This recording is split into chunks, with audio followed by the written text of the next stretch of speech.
शुभ संध्या। आप सभी का स्वागत है हमारे channel educational universe by CK में।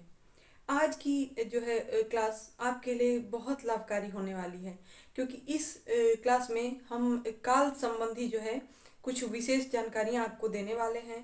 किसी भी एग्ज़ाम में जो हिंदी का अगर पेपर है तो आप उसको उठा के देख लीजिए, उसमें काल संबंधी प्रश्न आते ही हैं। चाहे वह बड़े स्तर की परीक्षा हो या छोटे स्तर की, सभी परीक्षाओं में काल संबंधी वाक्य आपको मिल जाएंगे। तो जितने भी काल संबंधी प्रश्न बनते हैं उनके बारे में जो है हम चर्चा करेंगे। और कुछ महत्वपूर्ण प्रश्न हैं, जो ऐसे प्रश्न जो आजकल के एग्जाम में जिस तरह से पूछे जा रहे हैं उसी टाइप के प्रश्न जो है हमने बनाए हुए हैं आपके लिए स्पेशली। हमने कई पेपर्स लिए और उनमें से चुन चुन करके वैसे क्वेश्चन जो हमेशा ही एग्जाम में पूछे जा रहे हैं आजकल, तो हम इन प्रश्नों को पहले से ही हल करके रखेंगे। कुछ जो है महत्वपूर्ण जो प्रश्न होंगे उनके आलोक में हम जितने भी काल के प्रकार हैं उनको भी समझ लेंगे और अपने क्वेश्चंस भी हल कर लेंगे। हमें जो है कुछ प्रश्न जो है बहुत परेशान करते हैं, वे इस प्रकार हैं। हेतु हेतु मत भूतकाल के बारे में पूछा जाता है। दूसरा है संदिग्ध वर्तमान काल या संभाव्य भविष्यत काल, इनकी परिभाषा क्या है और इनको हम समझें कैसे, इसके बारे में हम बात करेंगे आगे क्लास में। आप हमारे साथ जुड़े रहिए, आगे बढ़ते हैं। सबसे पहले बात करते हैं सामान्य वर्तमान काल की। हमने अंग्रेजी भाषा में टेंस के बारे में पढ़ा है। टेंस यानी काल। सबसे पहले हम छोटी सी परिभाषा लेते हैं काल की। काल कहते किसे हैं? वाक्य में क्रिया शब्द से उसके होने का समय पता चले तो उसे काल कहते हैं।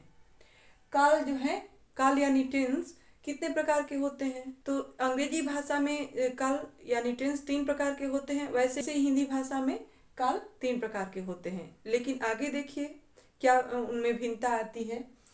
वर्तमान काल हमारे अंग्रेजी भाषा में 4 प्रकार के हैं, यानी वर्तमान काल, भूतकाल और भविष्यत काल, यानी प्रेजेंट, पास्ट और फ्यूचर टेंस। ये तीनों टेंस जो हैं इनके 4 जो हैं भाग हैं, 4 प्रकार के ये होते हैं। लेकिन हमारे हिंदी भाषा में इनका जो है अलग ही रूप दिखता है आपको। इसमें जो है 3 प्रकार के वर्तमान काल होते हैं, जबकि भूतकाल जो है 6 प्रकार के होते हैं और भविष्यत काल मुख्य रूप से 2 प्रकार का होता है। उनकी परिभाषा संक्षिप्त रूप से लेते हुए चलते हैं जिससे समझने में हम लोगों को आसानी हो सके। सबसे पहले बात करते हैं सामान्य वर्तमान काल की। यदि क्रिया से काम के वर्तमान में होने का पता चले और इसका लक्षण यह है ता है, ती है, ते हैं अंत में हो, तो यह जो है सामान्य वर्तमान काल का वाक्य होगा। अगला लेते हैं अपूर्ण वर्तमान काल। अपूर्ण का मतलब ही होता है कि अधूरा। यदि काम चल रहा है और वह काम पूरा नहीं हुआ है, यानी काम अधूरा है, तो वहाँ पे जो है अपूर्ण वर्तमान काल होगा।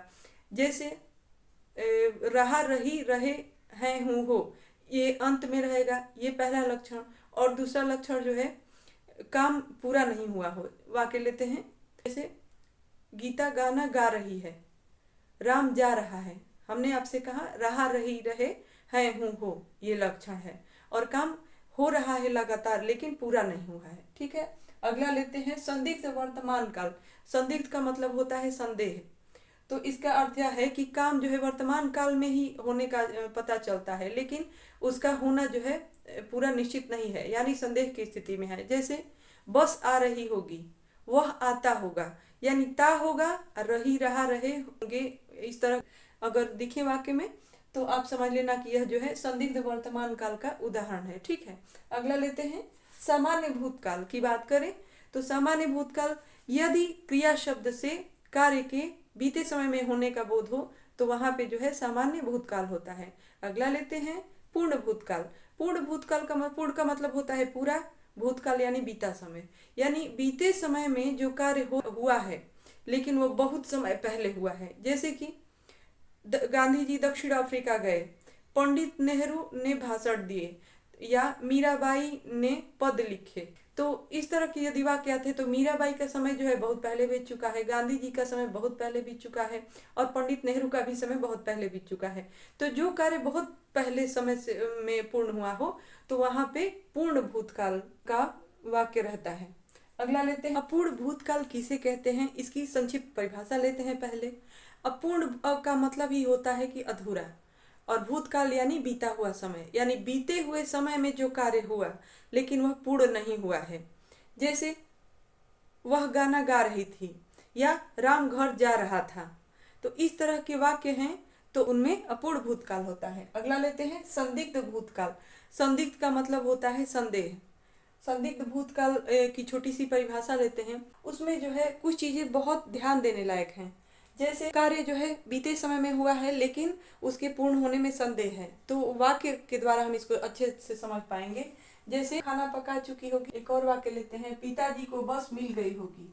हम देखते हैं कि संदिग्ध वर्तमान काल हो या संदिग्ध भूतकाल हो या काव्य भविष्यत काल हो, इन तीनों में वाक्य के अंत में होगा, होगी, होगे आएगा। लेकिन इसके अलावा हम देखते हैं कि संदिग्ध वर्तमान काल का जो वाक्य होता है उनमें ये जो हम देखेंगे कि पिताजी को बस मिल गई होगी, हम अगर बोलें कि पिताजी को बस मिल गई तो यह जो है सामान्य भूतकाल का वाक्य हो जाएगा। लेकिन अगर उसमें हम होगी जोड़ देते हैं तो यह जो है संदिग्ध भूतकाल का वाक्य हो जाता है। तुम पढ़ते तो पास हो जाते, या तुम आते तो काम हो जाता। अंग्रेजी में कंपाउंड सेंटेंस जो आप पढ़ते हैं उसी तरह का ये वाक्य है। एक पूर्ण वाक्य और एक अधूरा वाक्य। एक वाक्य दूसरे वाक्य पर आश्रित रहता है और दोनों जो है एक दूसरे से कंजंक्शन से जुड़े होते हैं। यही बात इसमें भी लागू होती है। ठीक है, तो हमने कहा कि तुम आते तो काम हो जाता, तो ये जो तो है ये संयोजक शब्द हो गया।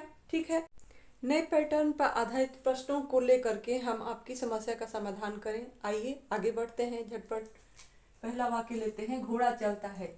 तो ता है, ती है, ते हैं, अंत में आया है तो यह है सामान्य वर्तमान काल का वाक्य। राम विद्यालय जा रहा है, रहा है अंत में है तो यह है अपूर्ण वर्तमान काल का वाक्य, यानी कार्य पूरा नहीं हुआ।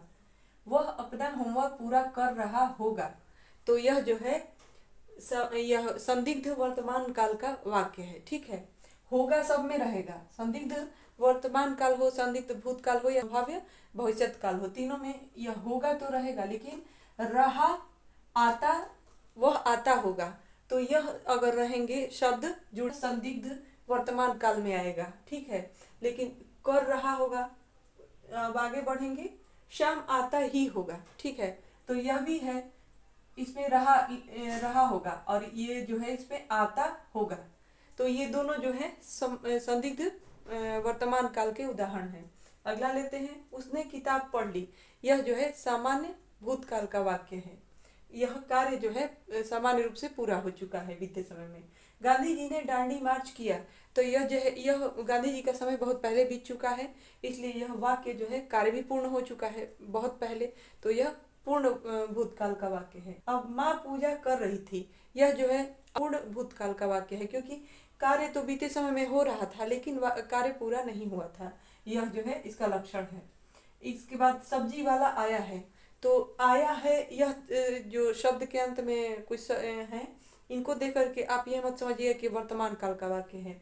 यह जो है भूतकाल का वाक्य है, यानी सब्जी वाला आ चुका है कुछ ही देर पहले, यानी अभी अभी आया है, कार्य अभी कुछ ही देर पहले संपन्न हुआ है। ठीक है, तो इस तरह का जो वाक्य आता है ये कंफ्यूज करने के लिए आता है, इसको आप ध्यान दीजिएगा। इस तरह के वाक्य को ध्यान से आप आंसर दीजिएगा। बच्चे अभी घूमने गए हैं, तो हम देखते हैं कि किसी वाक्य में अभी शब्द दिखता है और किसी में नहीं दिखता। बच्चे अभी घूमने गए हैं तो अभी शब्द दिखा, तो इस तरह से आप स्पष्ट रूप से समझ जाएंगे कि ये क्या है, यह है भूतकाल का वाक्य, क्योंकि कुछ ही देर पहले जब यदि कार्य हुआ हो तो उसको बोलते हैं आसन्न भूतकाल। ठीक है, यानी निकट में कार्य हुआ है पूर्ण।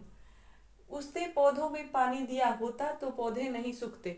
हमने आपको बताया कि दो वाक्य होंगे, उसमें एक जो है कनेक्टर का काम करेगा यानी संयोजक शब्द रहेगा, तो यह जो है इस तरह के वाक्य अगर आपको दिखते हैं तो यह वाक्य जो है हेतु हेतु मद भूतकाल का वाक्य होता है। ओके, आगे बढ़ते हैं। उसने खाना खाया होगा, तो यह जो है कार्य जो है बीते समय में हुआ लेकिन इसकी पूरे होने की संभावना जो है अभी बनी हुई है, यानी कार्य पूरा हुआ कि नहीं हुआ इसमें संदेह है। तो जहाँ पर भी ये संदेह होता है तो हम इसमें क्या लिखते हैं, संदिग्ध भूतकाल। ठीक है, आगे बढ़ते हैं। मैं कल बाजार जाऊंगा, तो इसमें जो है वह बाजार कल निश्चित रूप से जाएगा, तो यह है फ्यूचर इंडिफिनिट, यानी यह जो है हिंदी भाषा में अगर कहें तो यह जो है सामान्य भविष्यत काल का वाक्य है।